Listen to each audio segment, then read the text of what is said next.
नमस्कार, बहुत स्वागत है आप सभी का इंडिया डेली पर। मैं हूं आपके साथ स्वप्निल वर्मा। भाई, आम जनता को, आम आदमी को सबसे ज्यादा किस बात की चिंता होती है? इस बात की कि वो जो सैलरी कमा रहा है, जो उसको सैलरी मिल रही है, जो उसे वेतन तनख्वाह मिल रही है, उससे अपने घर खर्च को वो अच्छे तरीके से पूरा कर सके और एक तरीके से जो भी उसको जिंदगी जीनी है, जिंदगी जीने के लिए, जीवन जीने के लिए जो मूलभूत सुविधाएं चाहिए, जो मूलभूत खर्चे होते हैं, उसे वो पूरा कर सके, अपनी आवश्यकताओं को पूरा कर सके। यही एक आम आदमी सोचता है। अब इसी कड़ी में हमारे देश में जो सरकारी कर्मचारी हैं, तकरीबन 1 करोड़ के आसपास, जो केंद्र सरकार के अंतर्गत आते हैं, उनकी नजरें एक तो इस समय 2 चीजों पर टिकी हुई हैं। पहली, 8वां वेतन आयोग के ऊपर टिकी हुई है, जिसकी अभी आधिकारिक तौर पर घोषणा तो नहीं की गई है, लेकिन उम्मीद कर रहे हैं कि अगले साल उसकी घोषणा होगी और लागू हो जाएगा वो 2026 तक।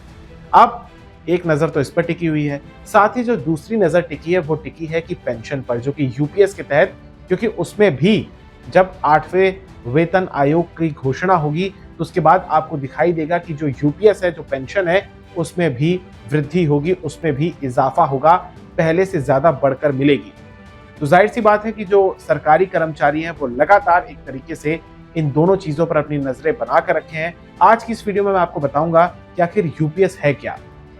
यूपीएस यानी कि यूनिफाइड पेंशन स्कीम, और इसके तहत जो इसके जो फीचर्स है वो मैं आपको बता देता हूं। देखिए, केंद्र सरकार ने कुछ ही समय पहले यूपीएस का ऐलान किया था, इसकी घोषणा की थी, और ये एक नई पेंशन की स्कीम है जो कि केंद्रीय कर्मचारियों से जुड़ी हुई है। 1 अप्रैल 2025 से इसे लागू किया जाएगा, यानी कि तकरीबन आज से 5 महीने के बाद अगले बरस इसे लागू कर दिया जाएगा। इस स्कीम के तहत जो केंद्रीय कर्मचारी जो भी अंतर्गत आते हैं, उन्हें उसके रिटायरमेंट से पहले के 12 महीनों की बेसिक सैलरी का 50% पेंशन के तौर पर मिलेगा।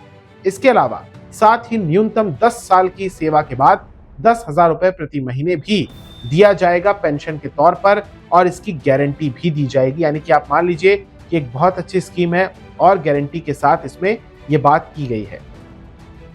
इसके अलावा यहाँ पर कम से कम 25 साल तक अगर नौकरी की है तो उसे रिटायरमेंट से पहले पिछले 12 महीनों में प्राप्त औसत मूल वेतन का 50% पेंशन के तौर पर दिया जाएगा। इस पेंशन के हकदार वही होंगे जो कम से कम 10 साल नौकरी करेंगे। इसके अलावा 10 साल की नौकरी के बाद अगर कोई नौकरी छोड़ता है तो उसे कम से कम 10,000 रुपए पेंशन के तौर पर दिए जाएंगे। इसके अलावा अगर कर्मचारियों की दुर्भाग्यवश मृत्यु हो जाती है तो उनकी पेंशन की 60% रकम परिवार को दी जाएगी, यानी कि 60% जो धनराशि है वो परिवार के सदस्य को मिलेगी कर्मचारी की मृत्यु होने पर। इसके अलावा रिटायर होने पर ग्रेच्युटी के अलावा एक साथ भुगतान भी किया जाएगा। महंगाई इंडेक्सेशन का लाभ भी दिया जाएगा। कर्मचारियों को अंशदान करने की आवश्यकता नहीं होगी। सरकार खुद अपनी तरफ से कर्मचारियों की बेसिक सैलरी का 18.5% वहन करेगी। हर 6 महीने की सेवा के बदले मासिक वेतन, जिसमें वेतन भी होगा और डीए भी इंक्लूड होगा, इसका 10वां हिस्सा जुड़कर रिटायरमेंट पर मिलेगा। और एक तरीके से आप कह सकते हैं कि ये तमाम फीचर्स हैं जो कि यूपीएस में आपको दिखेंगे। और अगर हम बात करें वेतन आयोग की, तो इस समय मौजूदा जो 7वां वेतन आयोग है, इसके तहत वेतन संशोधन के लिए 2.57 यानी कि 2.57 का फिटमेंट फैक्टर लागू किया गया है, जो कि कुछ जानकारी के अनुसार 8वें वेतन आयोग के तहत 1.92 फैक्टर के समझौते पर हो सकता है।